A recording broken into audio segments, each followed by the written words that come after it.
अगर हमारा लिवर अच्छी तरह से काम नहीं कर पा रहा है, तो उसके क्या सिम्पटम्स हैं? ओके।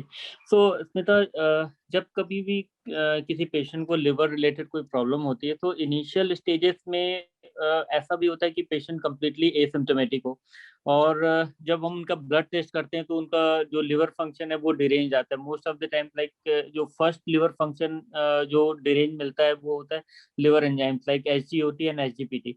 सो काफ़ी टाइम ऐसा होता है कि पेशेंट हमारे पास आता है और बोलता है कि वो रूटीन हेल्थ चेकअप के लिए गए और उसमें जब उन्होंने एलएफटी कराया तो उसमें एसजीओटी एसजीपीटी वाज एलिवेटेड। तो ये इनिशियल स्टेज में ऐसा प्रेजेंटेशन रहता है और जैसे-जैसे लिवर डैमेज बढ़ते जाता है, लिवर जो डिसीज़ है वो बढ़ती जाती है, लिवर पैरेन्काइमा जब ज़्यादा इन्वॉल्व होता है तो पेशेंट को कई टाइप के सिम्पटम्स हो सकते हैं। जैसे पेशेंट को जॉन्डिस हो सकता है, पेशेंट को एब्डोमेन में फ्लूइड हो सकता है जो जिसको हम एसाइटिस बोलते हैं।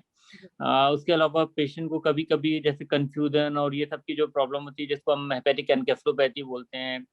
लिवर की वजह से कभी-कभी किडनी में भी असर होता है जिसकी वजह से पेशेंट का क्रिएटिनिन बढ़ जाता है तो उसको हम हेपेटोरेनल सिंड्रोम बोलते हैं।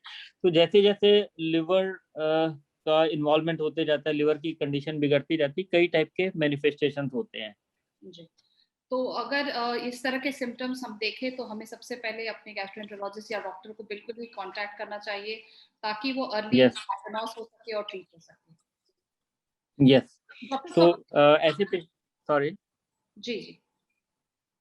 तो पेशेंट को कोई भी ऐसा सिम्पटम दिखाई देता है, महसूस होता है या फिर उसके लिवर फंक्शन डिरेंज मिलते हैं, तो इमीडिएटली उनको अपने गैस्ट्रोएंटेरोलॉजिस्ट या हेपेटोलॉजिस्ट से कंसल्ट करना चाहिए ताकि वो इमीडिएटली इवैल्यूएशन स्टार्ट कर सके कि ये जो सिम्पटम्स है उसका रीज़न क्या है और आगे चल के उसको कैसे मैनेज करना है, उसको किस तरीके से ट्रीट करना है।